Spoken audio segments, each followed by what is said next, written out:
Алланың сүйген құлдары ояу жүреді, ал қалғандар ұйқыда деген сөзді қалай түсінеміз? Яғни ояу жүру өзінің кемшіліктерімен жұмыс жасау деген нәрсе. Ал қалғандар ұйқыда, яғни ол адам өзінің кемшіліктерін байқамай, біреудің кемшілігін қарап жүру деген, байқау деген нәрсе. Егер адам өзі бойында кемшіліктерін көріп бастаса, ол Алланың мейірімі екен, ол сізге берілген. Ол Алланың махаббаты. Егер Аллах Тағала сізге кемшілікті білдіріп қойса, онда міндетті түрде ол емін береді екен.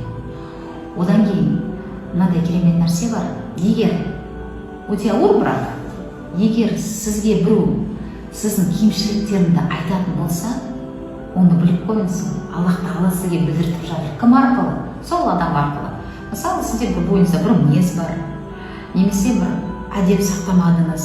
Егер қасыңызда бір бауырыңыз келіп, сізге ескерту жасаса, ол біліп қойыңыз. Ол Аллах Тағала сол адам арқылы сізге ол нәрсені айтып жатыр.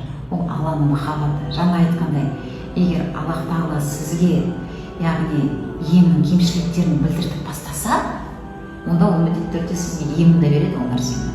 Тек не істеу керек? Сіз де оған әрекет жасау керек.